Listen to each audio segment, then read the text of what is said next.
My dear student, মইনবুৰি tech আসামলৈ তোমালোকক স্বাগতম জনাইছো। আজি তোমালোকৰ মাজলৈ মই ক্লাছ 5ৰ সাহিত্য পাঠ আনন্দৰাম বৰুৱা একাডেমী শিক্ষা সংগঠনৰ পৰা লৈছো।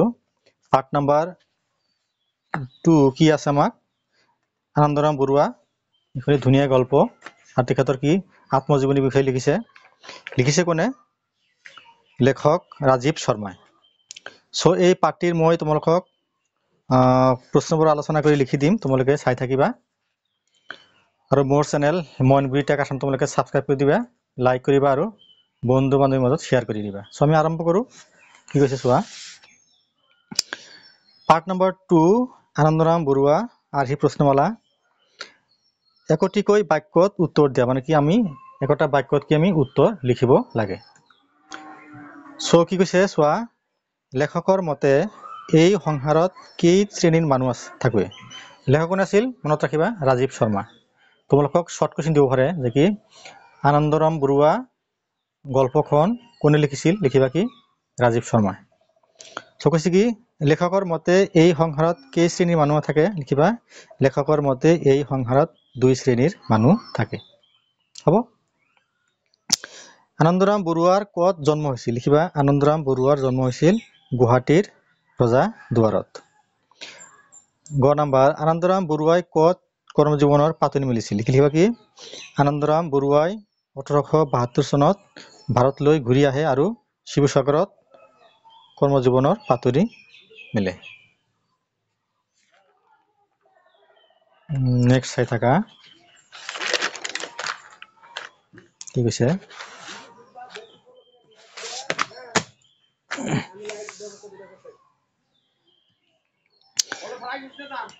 আনন্দৰাম বৰুৱাৰ এক বিশেষ কীৰ্তি বুলি লেখকে তেওঁৰ কোনখন গ্ৰন্থৰ কথা উল্লেখ কৰিছে, লিখিবা গ্ৰন্থখন আছিল এ প্ৰেক্টিকেল ইংলিছ সংস্কৃত ডিকশ্যনাৰী। আনন্দৰাম বৰুৱা কিমান বছৰ জীয়াই আছিল, লিখিবা আনন্দৰাম বৰুৱাই 39 মানে কি 39 বছৰ জীয়াই আছিল। হ'ব। লাষ্ট চাই থাকিবা আমাৰ টুৰ পৰা কি কৈছে,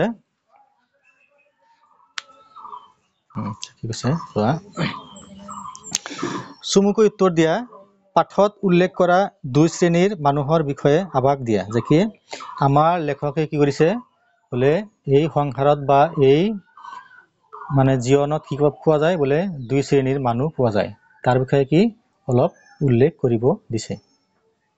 এটা কাম কৰিবা, তোমালোকে আগতে গল্পখন ভালকৈ পঢ়ি ল'বা, পঢ়িলে বুজি পাৰিবা। কি কৈছে চোৱা, আমি কি এনেকৈ লিখিছো যে পাঠটোত লেখকে 2 শ্ৰেণীৰ মানুহৰ বিষয়ে উল্লেখ কৰিছে। তাৰে এক শ্ৰেণীৰ মানুহে কেৱল নিজৰ আৰু পৰিয়ালৰ লোকসকলৰ ভৰণ পোষণৰ চিন্তাতে কাল কটায়।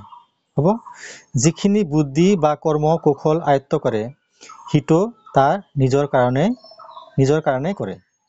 কিন্তু অন্য শ্ৰেণীৰ লোকসকল তেনে নহয়, তেওঁলোকে জ্ঞানৰ সাগৰ মথি আৰু অমৃত প্ৰম ফল উদ্ঘাটন কৰি জগতত বিলায়। কি কৈছে যে আমাৰ এই বোলে পৰিয়ালত কি পোৱা যায় বোলে 2 শ্ৰেণীৰ মানুহ পোৱা যায়।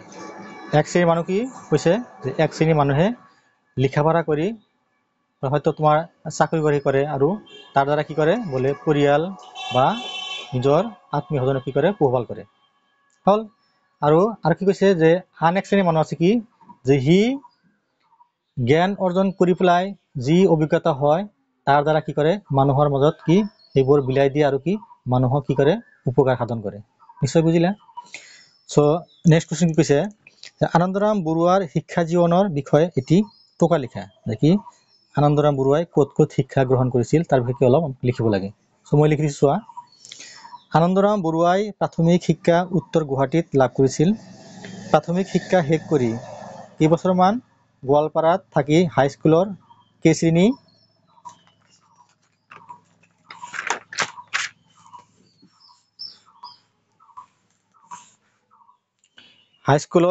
মান পঢ়িছিল, পিছত গুৱাহাটীৰ হাইস্কুলত নামভৰ্তি কৰায়।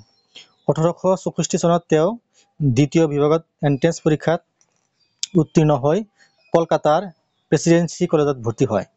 1869 চনত তেওঁ বিশ্ববিদ্যালয়ৰ ভিতৰত তৃতীয় স্থান অধিকাৰ কৰি স্নাতক পৰীক্ষাত উত্তীৰ্ণ হয়। এইখিনি আছিল তাৰ বোলে ক'ত ক'ত লিখা কৰিছিল এইখিনি। নেক্সট কি কৈছে, আনন্দৰাম বৰুৱাৰ কৰ্মজীৱনৰ বিষয়ে আভাস দিয়া। তাৰমানে কি লিখা পঢ়া কৰাৰ পিছত তেওঁ ক'ত কি কৰিছিল। আনন্দৰাম বৰুৱাই 1872 চনত বিলাতৰ পৰা ভাৰতলৈ ঘূৰি আহে। বিলাত মানে কি আগতে ইংলেণ্ডক কি বুলি কোৱা হয়, আগতে বিলাত বুলি কৈছিল। মানে কি যেতিয়া আগতে মানুহে ইংলেণ্ডত কি কৈছিল, মানে LLB পাছ কৰিছিল, উকলতি পাছ কৰিছিল, তাক কৈছিল কি বেৰিষ্টাৰ।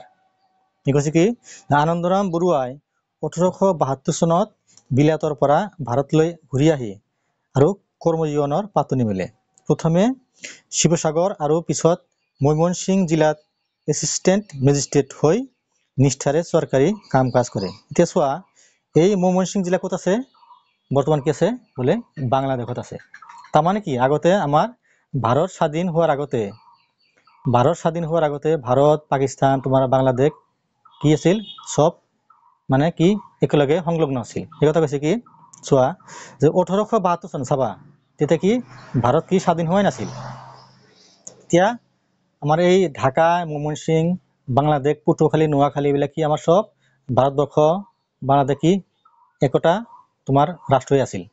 এই কথা কৈছে কি যে আনন্দৰাম বৰুৱাই 1872 চনত বিলাতৰ পৰা ভাৰতলৈ ঘূৰি আহে আৰু কৰ্মজীৱনৰ পাতনি মেলে। মানে কি চাকৰি বাকৰি কৰাৰ কাৰণে কি কৰিলে, যোজা কৰিলে।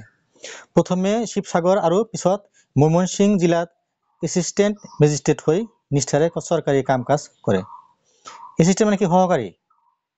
নিশ্চয় 1883 চনত তেওঁ বংগদেশৰ নোয়াখালীৰ মেজিষ্ট্ৰেট হিচাপে নিযুক্ত হয়। হ'ব। আচ্ছা,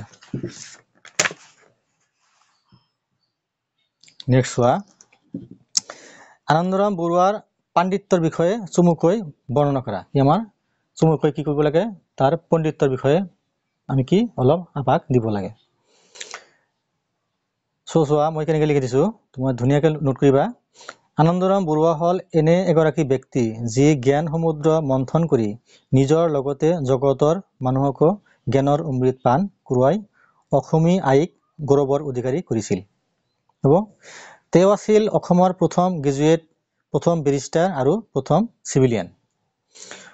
সংস্কৃত ভাষা সাহিত্যতো তেখেতৰ পাণ্ডিত্য জগত বিয়পি পৰিছিল। তেওঁ ৰচিত গ্ৰন্থসমূহ ঘাইকৈ ইংৰাজী ভাষাত। এই প্ৰেক্টিকেল ইংলিছ সংস্কৃত ডিকশ্যনেৰী নামৰ গ্ৰন্থখন তেওঁৰ এক বিশেষ কৃতি। এইখিনি লিখিলে তোমালোকৰ চাবচিয়ান। আমাক কি কৈছে লাষ্ট চোৱা, তলৰ প্ৰতিটো শব্দৰ স্ত্ৰী লিংগবাচক শব্দ লিখা। আমাক কি স্ত্ৰী লিংগবাচক আমাক শব্দ লিখিব লাগে।